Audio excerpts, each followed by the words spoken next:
No. Here's what I'm saying about the social, and I use economic, social, and biodiversity liberty. More than 80% of Guyanese nationals with tertiary level education have immigrated. Is this a problem? That's a 1980s brain drain argument. The reality is, a large diaspora represents A, an important source of funding, B, a good source to market your own product because it's an expansion of your market, and C is a reflection that you do not have the capacity to absorb the persons who you have trained. So in the short run, you need to establish a serious diaspora development strategy. With a really serious reinvestment strategy, it means that we are going to, when these youths leave and get this income, we are the ones who are targeted to reinvest in the Guyana. We're not encouraging anybody from Norway to do these things, you know. And sometimes be careful of the neighbors you encourage as well, because I seen the paper that the president from Barbados using poisons in the production and destroying the waterway. I mean, what we're doing, what we're thinking about? What are we really thinking about? As an average Bayesian, it is always within the status quo. We recognize what is happening here.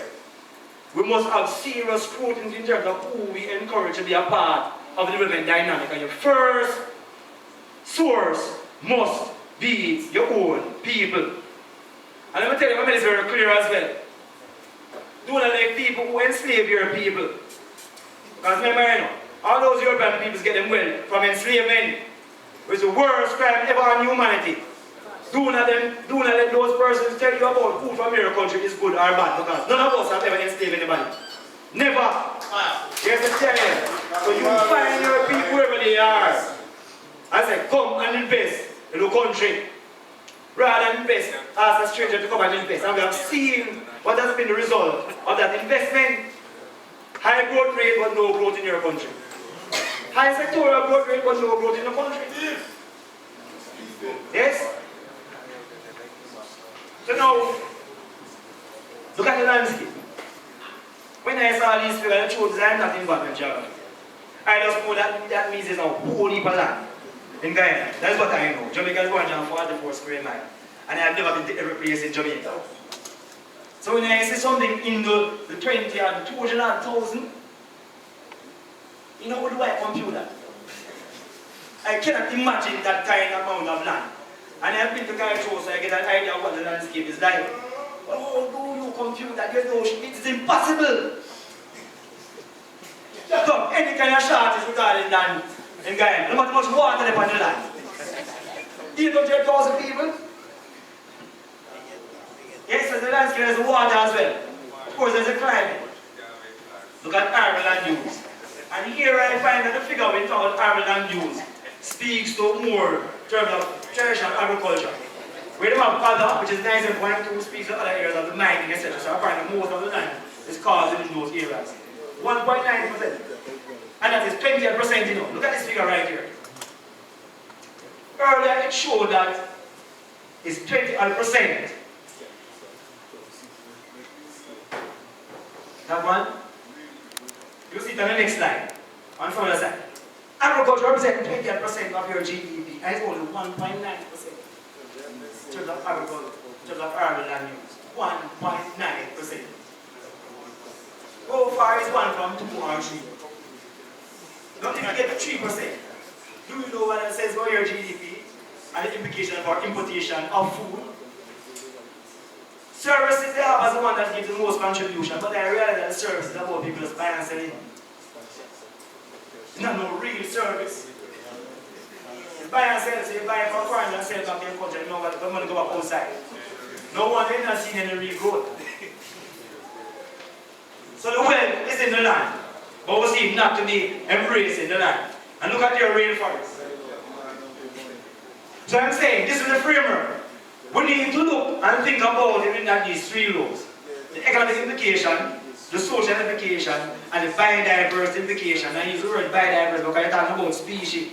If you can maintain species, it means you can maintain the environment. And that's why I actually use the same approach of economic, social, and biodiversity. Now, this is economic impact on the legal situation and legal situation. High cost of fighting the trade. Billions of US dollars being spent in Jamaica, Guyana, Trinidad, and St. Vincent to fight ganja. In Jamaica, we spend over $12 billion every year, which is more than what we spend on early child education. In Jamaica alone. Over 400 million US being spent on fighting narcotics. And remember, that's only 1% of the drugs that goes to America passes through Jamaica. You know? So there's a trick taking place right there. I don't want to spend so much money on 1% of our trade. Yes? Criminalization of unemployed youth. You have a large population below the poverty line. You have 11% of your persons who are unemployed. You have a high migration of young persons. And those who are here, you are turning to criminals. I remember that Guyana is one of the most rigid and stringent ganja laws among the English-speaking Caribbean people here. There's a really serious thing happening here. And you have a small population as well. See, look at lots of enterprise. Why? Under the legal system, the only enterprise that takes place is the one regarding recreation and smoking. Smoking. It is the smallest part of the entire industry. But because it's illegal, the young person who is in the University of Guyana, who is doing something like biochemistry or pharmacology, would not be able to examine the ganja plant using socio-cultural practices. So you can develop a strain where you carry out that brand and you can produce products from that brand that gives an advantage. This is not a part of the mindset. There's absolutely nothing relating to ganja that's a part of your mindset in the scholarship. Because it's illegal. Why would you want to invest your time in researching something that is illegal? You don't want to understand anything about the informal space. Well, Pasha keep laughing. Well, the reality is that Pasha will carve anything with ganja in terms of creating products with the micro-small enterprise in Guyana. We cannot. We cannot. Because it is illegal. And check it out. Look how much people in Guyana still make money off of the illegal substance just from the smoking. In Jamaica, we generate $4.4 billion every year from selling a herb illegally. Now, some people like to argue that when it becomes legal, it is going to be destroyed. The price is a lie, Virgin. You go to the places in the United States where ganja is illegal and ask them for the price. It is more expensive than you will find it in Guyana.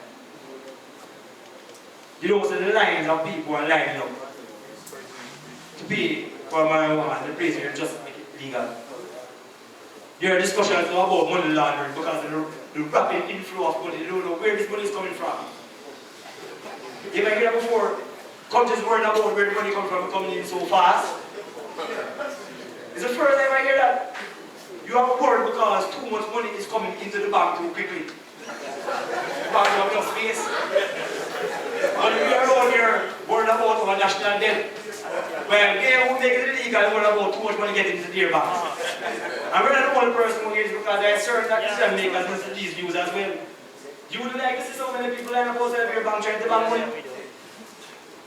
Your question then, what is the real objective? High operation costs. Why are there high operation costs? Because you can't read in the area where you have easy access to land. You have transportation costs, you have security costs, you have health costs. Because Guyana is not like Jamaica where you can go up in the mountain and easy. When they're working in the jungle planting the herbs in Guyana, they have to look for lions, they have to tigers, snakes. Yeah. What are you looking for? Is that police only looking for you? Okay. No matter how far, the police catch you and easy they get a snake. Why do you put your people at risk to do these things? And in encouraging on these things, they have flora and fauna being affected. So they must realize that the ganja farmer, that's one of the bravest of people in Guyana. By far. By far. And we do understand the plant, because it's male and female, they are also the most diligent and patient farmers. Anybody who plant ganja can plant any other crop in the island. Because of the nature of all the plants, they take time, they take patience, they take diligence, and they take love. And remember, you know, while you can quarrel on any other kind of farm, you cannot quarrel on a ganja farm. Why? Because if one person in the farm decide not to check the plants in the morning and just breed up, it's gone. So you have to have that kind of unity and communication consistently in. And these are practices that can be transferred into other areas of production as well. Look at the good that happens in the sector and see you can use it in other areas. Under the legal space, we have increased multiplier effect from diversification of the industry, which means that persons are able to look outside of smoking, which is not the most important thing. We can look at the other areas and say, these are the things we want to do. We want to create the oil because the oil can be used for prostate cancer. We want to create the ropes We want to keep the abandoned this thing because they can build houses, they can build all kinds of stuff. Those persons are experts in using natural fibers to create goods. The ganja plant are the longest and broken fibers of any plant, and therefore is the best plant used to make anything that you want to make, including baskets. You look at the kind of word that comes out of those communities. And then you imagine what will be the kind of word that comes from a combination of those traditional wickets as well as the ganja plant. Let us stop stifling our people. We need to allow our people to grow and be who they can be. Reduce dependence on traditional form of tourism. Sun, sea and sand. Guyana, by far, is poised to be the best place for nature, alternative farm tourism. Any kind of alternative tourism you can think about. So, including wellness. Because we know that the biggest healer of people is not doctors in medical school, but nature. Every illness that we can think about, nature. You need a doctor when an emergency. You certainly do need a doctor for a pill. Yes? All the pills that you need are in the trees, and the trees that are around us. Increased flow of foreign exchange and other revenues. Well, we certainly need some foreign exchange inflows. Because you have greater outflow of foreign exchange and inflow of foreign exchange, despite the fact you're a high level of industrial growth rate. And we argue this because we know that this will not be legalized by tomorrow. It will take some time. And so I'm strongly arguing that we need to think about what is it that we are going to do in the agro-industry that prepares us that when this thing becomes legal, in whatever way, our farmers are ready in terms of the mindset. Perfect practice makes perfect. And we'll have the chance to practice some of these things before it is legal. And of course, greater distribution of wealth. In the Caribbean, we tend to let people think that agriculture is about poverty. Yes? Agriculture is the biggest source of wealth. You think that European people are brighter than Caribbean people, so they could enslave us and create their own countries, and we have the land, the same water, more free people with brighter brains, and we cannot do it. People can enslave you and become billionaires, and you are free people who can't be millionaires with the same land and the same resources. What people waiting on? All waiting on? Enslaving. What are we really waiting on? The evidence is there, and again those people are broke, and they are targeting the Caribbean again. And I'm going to say if you are going to let those same people come and take away your land in Guyana, and have you as low-paid workers on those lands. That's what the people want. Psychosocial impact. Of course, I speak about the criminalization of youth, but think about people and self. When somebody wants to sell your child, that your parents is a criminal for planting a plant. You can imagine that? That you will hear some people saying that other persons are criminal when I look at them and know that their grandparents were enslavers. And they're going to tell me that my parents are criminals. We create a civil and not only persons who are children of those, but the persons who work. How many of these persons go through a kind of a psychological hypocrisy where you cannot let people know that you use a plant? What does that say to you? No wonder when you come to Virgin and do that spliff, the first thing you do is make a deep exhalation because you're using all the stress that you find in the working environment. One spliff and the stress is gone. That's what you tell yourself. And again, this is not about the smoking, but the idea about the psychological impact that it doesn't have on people. Continue to have fathers from home for long periods of time because you are so far planted. Because they do not want to be caught by the police as they leave your home. I don't know how these things will go. Broken home, broken families. Lack of trust between the citizen and the state. People do not like police because the police is abusing and they lock them up for a split. Yet still, all of us should know that when the police swear, and swear to not to himself or family, but to whoever is his boss. In Jamaica, you swear to the Queen. In Guyana, the Republic, I'm not certain who you swear to. But I'm certain you don't swear to the people. That's what I mean? Swear to Kadamawi, Haile Selassie. Only. Haile. Now, look at it. If it is legal, all the monies that are being spent on fighting down Ganja and starting using the criminal can be used to support all these development programs. That's right. What was happening in Guyana? A lot of money is coming in Guyana for development. But a lot of money is also being allocated in areas that are useless. And so the relocation away from fighting on the start can support the overall agenda. Is there an angel funding scheme in Guyana that supports people in Agricultural and get the money? Is there a sustainable funding? There is none. How can you have money criminalizing these same youth who are innovative and creative? You don't have money to encourage them to set their own businesses. If I go to the bank and say, okay, I have 10 brethren who actually wants to engage in agriculture and want to get 2 tractors, how easy will I get that tractor? In Jamaica, it's easier to get money to buy a car than to buy a tractor. And a car don't produce anything. It's the same thinking. When you condemn the young man and say that he's lazy and all he wants to do is smoke herbs, have you given him any real tool that he can use to go into real production? Because giving somebody a tool to generate minimum wage is different from giving a real tool to engage in real production.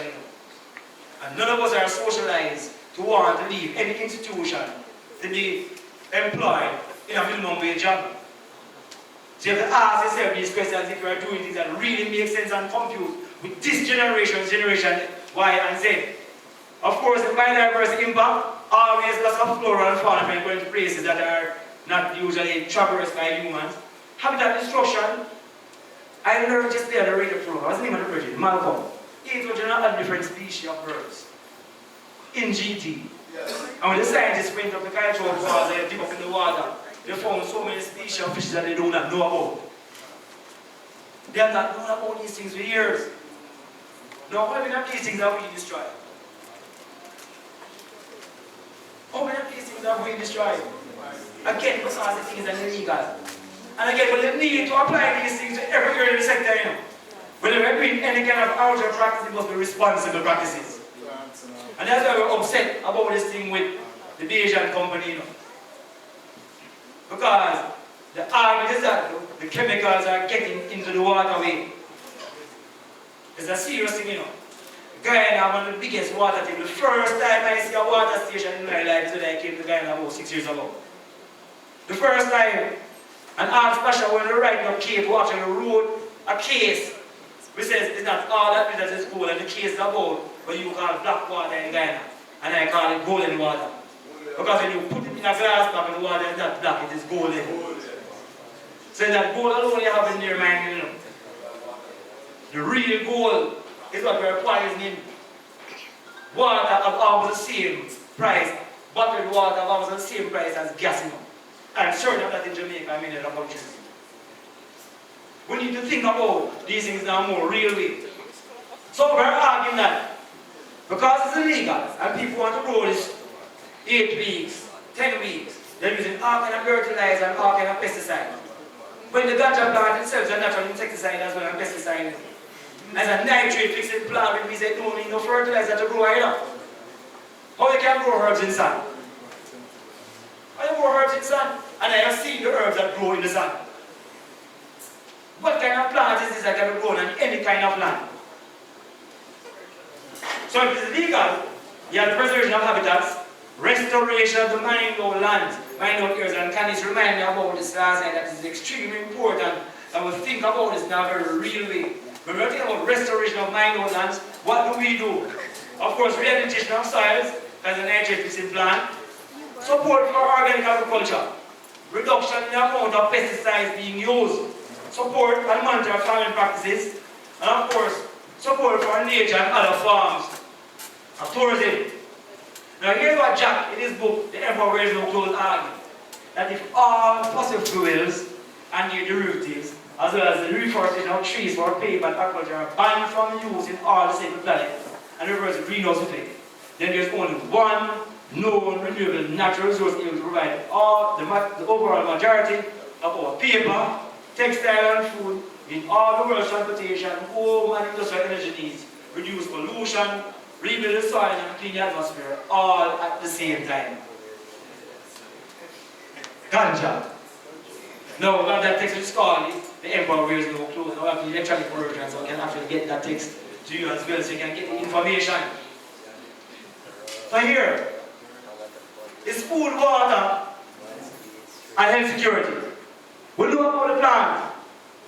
The plant itself, the protein composition of the hemp plant is greater than most plants. Notice that the composition of the seed is unique in the vegetable kingdom. 65% of hemp seed protein contained is in what we call it, elastin edible form.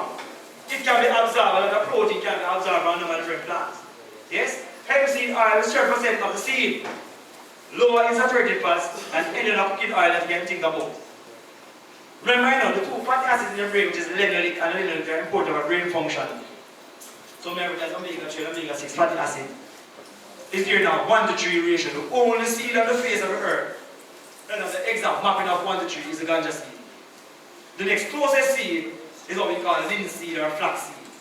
But the exact mapping of those who plant or below, that's one of the main reasons why parrots and rats plague the ganja field. The seed is what they consume, not the bud. It is the seed. Climate change, it is 50 times the general biomass, which is cellulose, than its nearest rival, which includes sugar. So how is that in the region we're thinking about ethanol from sugar? CO2 is breathed in the living plants to build cell structure. The leftover oxygen is breathed out to pressure in Earth's air supply. Then when the carbon-rich hemp biomass is burned for energy, the CO2 is released back into the air. It's an eco-cycle balance. And this is the point where we make ourselves we need to look at the low carbon reduction strategy. We can't work out here saying, this, we have access to information. Also, the person said to I that boy, I might laugh and say, I laugh in my mind because I'm saying, but you really have access to the information. And be careful when you approach Rastafari, you can't approach her with a question and then you don't have the answer for you. Because I'll find out very easily. Yes? Go on to the research and then we'll have a meaningful discussion. Because now I'm questioning, what is the thinking out here within the media? I know the media is the second most trusted institution across the Caribbean. People in the media have to be the most informed and the most research. Because the public listen to the things that people in the media have to say. Just going further, know as a eye that the majority of the region poor live in rural areas. So they talk about youth employment, it's about 30% across the region. We need to find ways of engaging these persons. We're arguing that the hemp industry, and it's where we segue into the area of the world, the hemp industry is a crucial area. These are the amount of things that can come from ganja. Ship sails, textiles, fabrics, fibers and pulp, rope and twine, art and canvas, paints, varnishes, light and oil, biomass energy, food oils and protein, building materials for housing, stability from export of the trades, medicine, smoking, know that those three are the last. And they're deliberate. They're the least important as far as I'm concerned. But at least 10 areas that we need to focus on. The only one that we currently focus on is what? Smoking. Smoking. And I'm saying that that's the reason for that because it's illegal. And illegality don't make people stop smoke either. If you're making it illegal, so people should not smoke. It is not working. So why make it illegal? And illegality prevents them from engaging in other things as well, which might make people to smoke less. Check it. We need to think about how we develop these strategies. So we know that there are areas, and therefore in the remainder of the presentation you need to start thinking about it now. What are the areas that we should be looking at? In Guyana, when this thing here becomes legal, I am advancing that Guyana should focus on the industrial element because of the landscape. And when we go to the business model, we see this as well.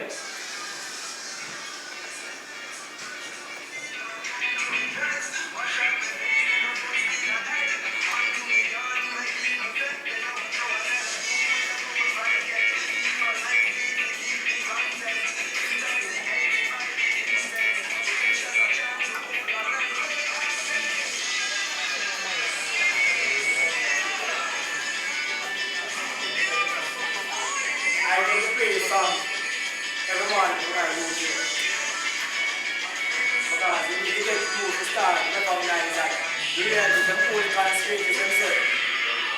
It is your world.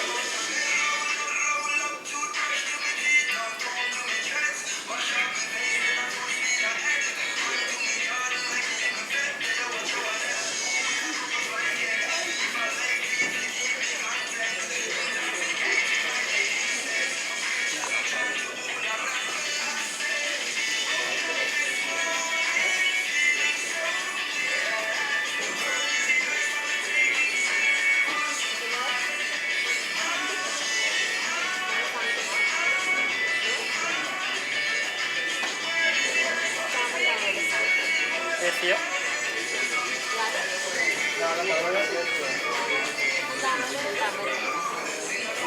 So after this, we're gonna smoke a joint. After this whole enlightenment, we're gonna smoke a joint. There's a youth just arrived. At least you can think about it. But I add up something to use. What are you doing? You're bored, right? You're bored. Huh? Are you bored? What? Like keep coming? I can't imagine somebody. It's a different thing that tends to be like.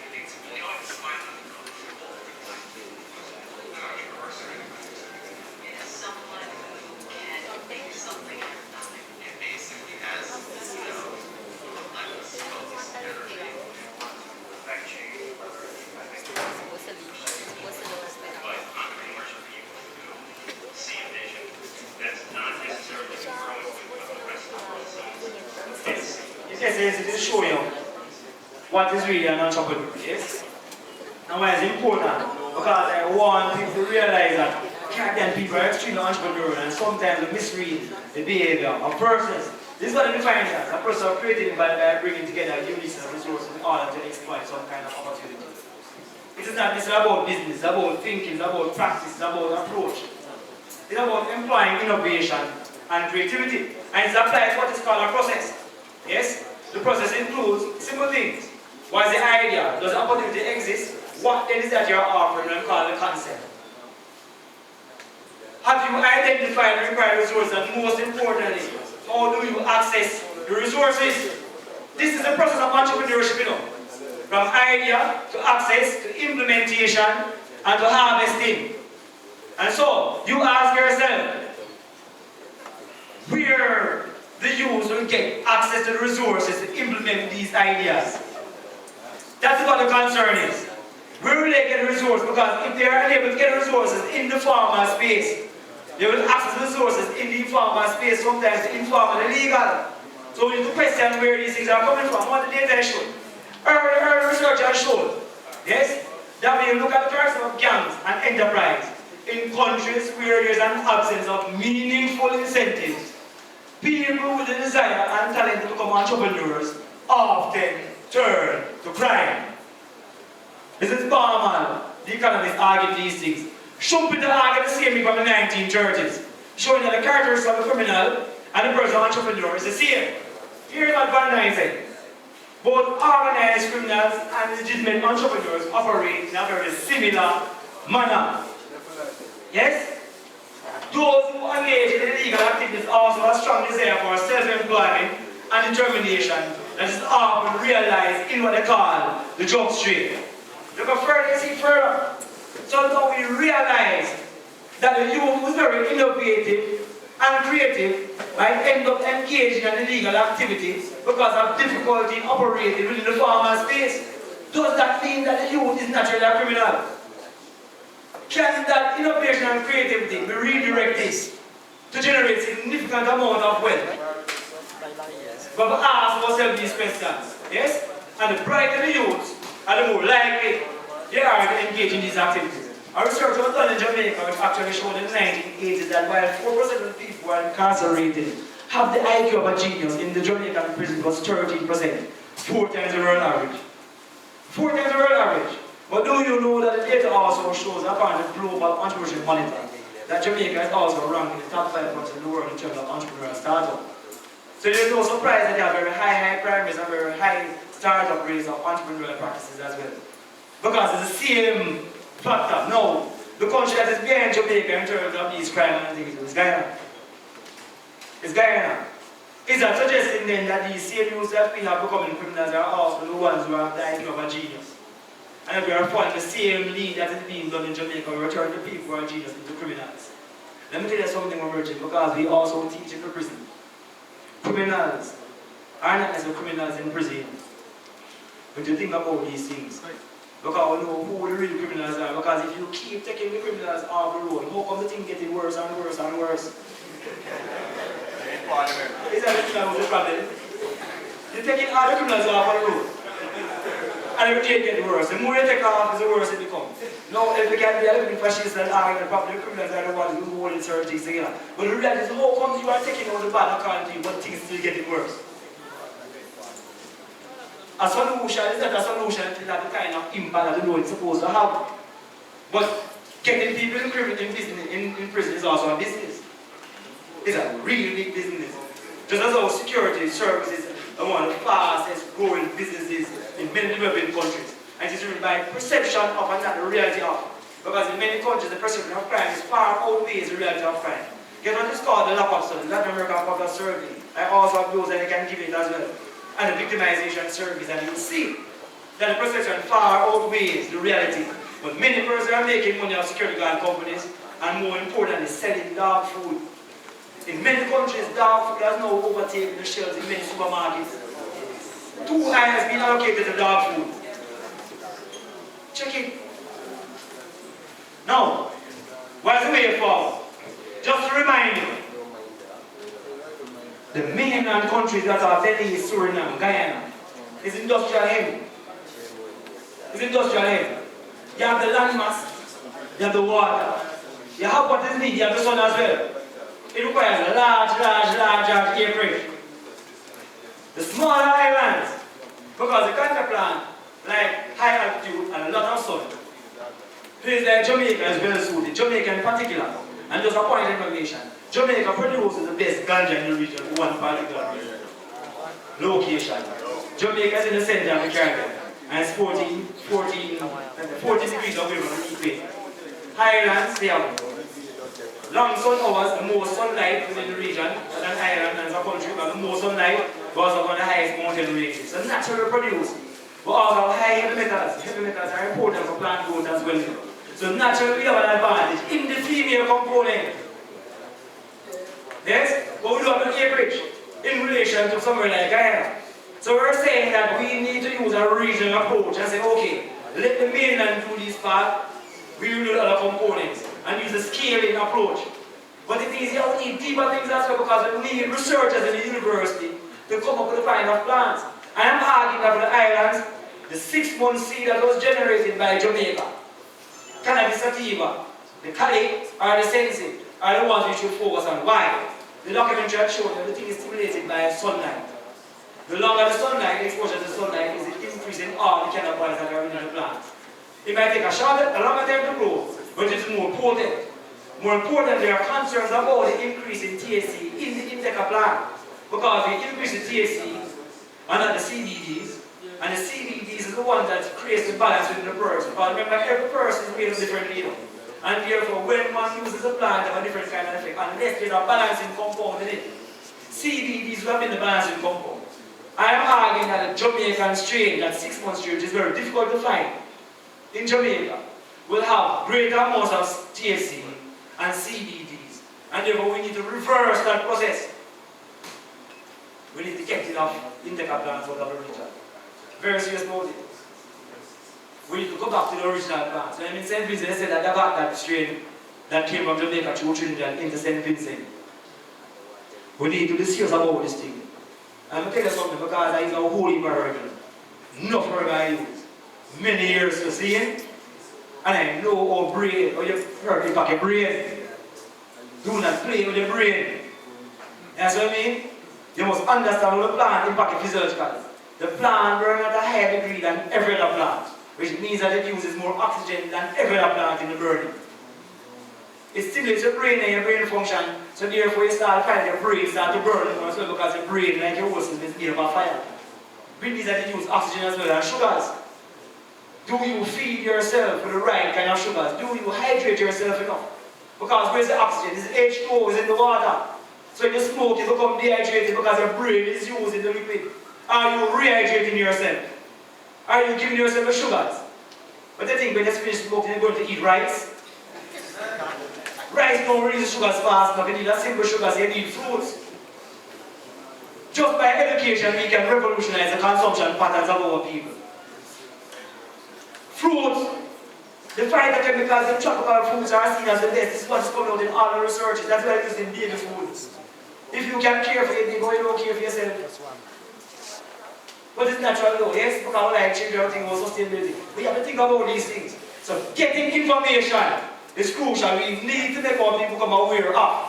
And I'm saying that I'm a university as students have that biggest responsibility because let no people trick you around here. The leadership of the countries will come from the university. And I know because many of my colleagues are now members of parliament. And just as they were on campus, see where they are now. Some of them are cowards.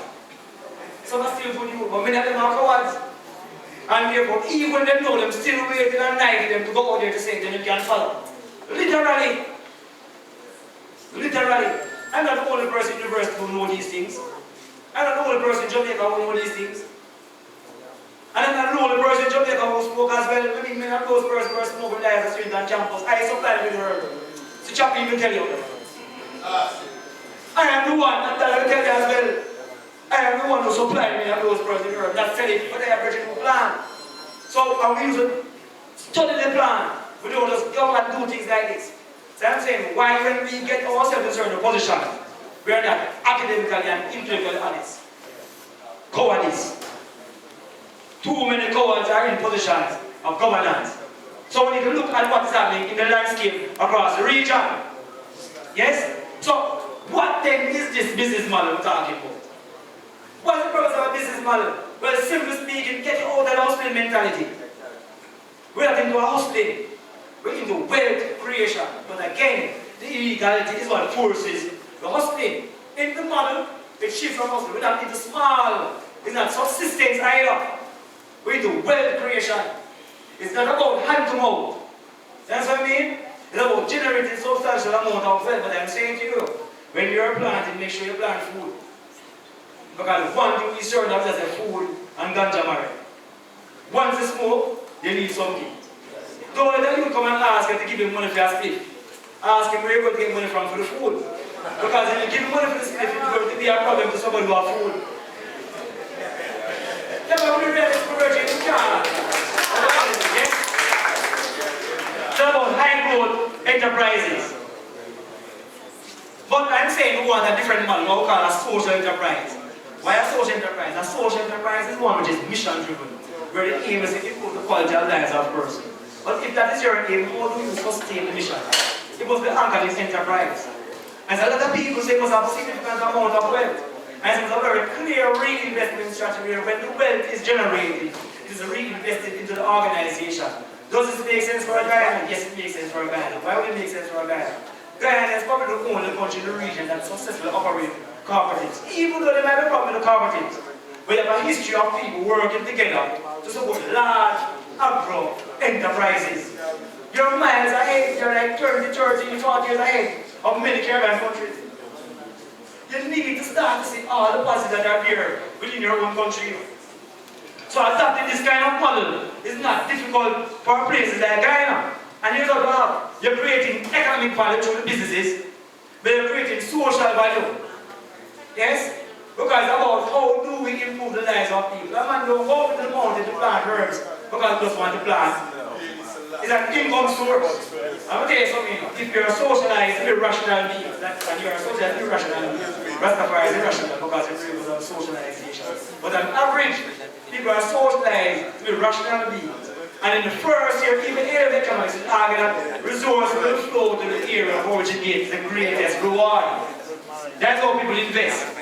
If you can identify any agricultural product in Guyana that have a higher unit value than ganja, you'll be a genius. There's none. So why is it that you as rational beings are planting tomato and boar and not planting ganja? For one simple reason, it is illegal. That law, therefore, is an irrational law. Check it. in terms of the economic principle, is an irrational law. The youth who takes the risk to plan her is a rational being. Why? I mean, you might find it strange to talk about, but why is he rational? What is a clear rate of crime in GT? Similar to the Caribbean, about 20%. What is the failure rate of startup businesses in GT? Similar in the Caribbean, about 50 or 60%. Which means that if you have a greater chance of succeeding in illegal enterprises than in legal enterprises. That is what the data is showing. So every rational being will take that calculated risk, which is what an entrepreneur does, be committed and persevere and use a network just as a very successful illegal enterprise. That allows you to fulfill your ambitions that you're taught as young people to have. Children get deep in schools to have ambition, and ambition them defined through the material wealth. House, car, whatever. Subsistence wage cannot give you a house and a car, whatever you want. Many farmers are there and still don't fulfill their ambitions. And many ones who let's say are criminals, they envy them because they fulfill some of their ambitions. It's not because people engage in illegal trade or bad people when they talk about those things. Because some of them work so hard all their life and when they put in life and do have nothing. And within 2 years you will start to have so much things. Bad mind. But the reality is that they are the ones who follow what the process says. And you still can't blame them because they are law-abiding citizens. But I'm saying sometimes we need to think about these things. Do not rush to condemn young people when you're engaged in activity, because if you look at how you socialize them, a lot of your actions are reflections of how they are socialized by the status quo. Except they cannot live out those ambitions in the farmer space because they shut them out of the farmer space. Then how then will they live? And what they have done is to create their own world.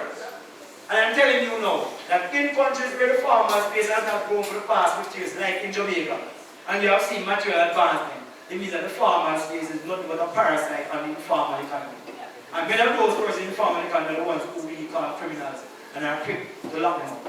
So we give incentives to people who do not produce effectively and efficiently.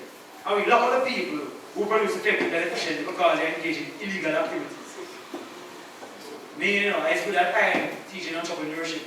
So as entrepreneurial teachers, I don't observe law nor morals because the drivers are innovation and creativity. My personal character will let me say, okay, we need to do this morally and legally based on how I define my own morals and my own laws. But I have the liberty to say you need to break out of socialization because that is what is starting entrepreneurship. If I say to you, Jack and Jill went up the hill, and you think in your mind, it was to fetch a pail of water, you tell me that you are still enslaved. Especially as Rastafari say to you. Because it might mean that Jack and Jill went up the hill to learn a slave. But you're a socialized thing of when Jack and Jill went up the hill is to fetch a pail of water. So you come up to what is called cognitive level 1 thinking. How you're socialized as a young person. What we teach people in entrepreneurship, the first 5 ideas that come to your mind comes from cognitive level 1 thinking. I need to throw them out. Yeah, it's the one who break out of that who drives the innovation and the creativity. Now, the business model answers 6 questions. How you create value? Who you creating value for? What is our internal source of advantage? How do you differentiate yourself? What is unique about these things that the Caribbean or in Guyana? How do we make money? And again, even as a general audience, I'm talking Rastafari people. I know as Rastafari, I will check for people, I will check for things. We're not material. But I said to them, I hear Haile Selassie, which I know was the richest one on the face of the earth. Rastafari said, no God, we're not materialism, but it's not poverty. And if I as a people know that our responsibility is to support and strengthen the people, how can you support people in a position of weakness? Put yourself in a position of strength so you can strengthen more people as well. So the idea of making money is not something bad. The idea of being enslaved by money is something bad. It's germs. Then for those who know me, I never touch money. Yes, but I know the functionality of. And the functionality of, which encourages you to encourage people to know how you're going to generate it so you can use it to improve the people's life. It's push for living, man. It's belief for eat. Other people who want other things as well, we get them those things that they want and get them the pressure to do so as well. They have to have a wealth creation mechanism. Those who have gone past material things ethically are the ones who are best in the position to generate them so they can know how to share it. I want to say enslaved by money, no matter how much you have, you think that you never have enough. So how then do you expect that person to be the one who strengthens the people? Hey, Rastafari is a serious liberty in life. And the system will crash. And a ball in people and say, how is that the system crash? And Rastafari and that position to take over the system. And take over the system don't mean say we like the same guys that we know. And then he says, those last people must say the philosophy is different, there must be a different kind of mindset, a different generation of people who are engaged in enterprise activities. Bring a new status quo within the region. So if you look at the questions, I'm mapping this now exactly against Guyana. I'm thinking that if you're engaged in industrial hemp, what you're going to make are primary products. They can have some services in terms of the Socio-Cultural by the faculty, but other primary products. And they will tend to be standardized because they meet international standards. Of course, they can customize some because they can have at the local level where people are customizing some of these things, especially like the food and the oils, etc., etc. I'm going to what is called functional food. Broad line. Why broad line? Because there are so many different products that can come from the plant itself. We identified about 14 earlier. Deep line, because we can have variations. You can combine with other things that are there. Again, Candice was saying to us that she got a document which speaks with the headliness of coconut oil. Can you combine coconut oil with hemp oil and make some kind of soup oil? Can you combine coconut oil, hemp oil, and crab oil and make a super hair oil? Or a super skin oil? Don't think about these things. So probably some people do not like the smell of a crab oil. But by the time you put in the coconut oil and the hemp oil, probably cover the smell from the crab oil is a really good oil to use. So there are many things that we're able to do. Deep lines, internal manufacturing, we are able to produce these things internally. Why? Because we have a culture of engaging in internal production for large agro-industries. So it is not by chance. You have the kind of competence and you have the resources to do so. Distribution is the same. Who you pay value for? Business to business. It can be to the final consumer as well. Some of those persons you are going to sell in these inputs to make other products. Some of them you are going to sell directly to the person who is going to consume it. The market is also broad. It's a global marketplace. But you might also have products that you make for a niche market. So if you look at it, the more red you see on this thing means the more opportunity there is for Guyana. That's what it means, you know. It means you have the ability to be very diversified in how you approach it and generate substantial amount of wealth. Advantage production operators because you understand how to operate these kinds of mega structures and systems. We have trials in Jamaica and we consistently fail. You will show us in Jamaica vis-a-vis the industry in Guyana. We tried rice and we failed, and look at the rice industry in what we have done better than Guyana is Ganja farm. I tell you, it's Ganja farm, and that's how we find the most in Jamaica. Supply chain management, you understand how these things again work. So one of the points you need to leave here remembering is that Guyana have a strategic advantage over every country in the region when it comes to establishing large agricultural enterprises. By far, I mean there's no one to compare or to compete. They love in the land, they love in the water, and they love the historical experience that you have as well. Anybody give you a reason as to why Guyana is poor that is not a reason, an excuse? Can't be a reason. It has to be an excuse. There's absolutely no reason why Guyana should not go on the wealthiest countries in the region. Low cost efficiency. Again, it's reflected because you're one of the more efficient producers of sugars. And the region, of course, is the best producer of rice. How you make money? You can have mixed pricing. Some can be fixed. Some can be flexible because again you have the diversity. Operating leverage is high. Why? Because you are able to increase or decrease supply and because of course the availability of land and water. You can increase or decrease the supply. You can create serious storage facilities. I mean there are so many things here which can be done in GT. Volumes, undoubtedly you can supply in the amount you want. The question is, do you supply? It's a big question. Because the Caribbean countries have never ever supplied adequately any product demanded by the Caribbean. None. You don't have enough rice to meet the demand right now. Look how much rice you have in Guyana. Go and check the data. It tells you Guyana is not producing enough rice to meet demand. Can you see the argument because Jamaica now consuming all my rice from Guyana? Yes? I know in Jamaica people just eat rice and just eat over rice. But it means that that's not a problem, it's an opportunity. So once we hear that we cannot supply, or we are not supplying, it means that opportunity exists. So why again the youth them leave in Guyana to go to America to work in a place where when I came before I hear them have blizzard in the country. It's blizzard in the country. And I was saying to Charlie that I should get the hammock and sleep outside last night. Check like I go to America and thought I want to sleep in the hammock outside. It's blizzard. So what could drive me to leave a country like this?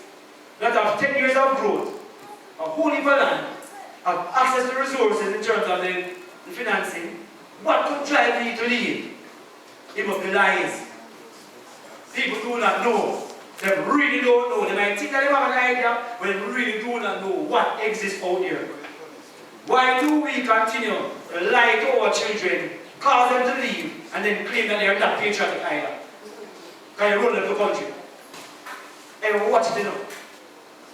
And watch the people who are telling you that they're not patriotic.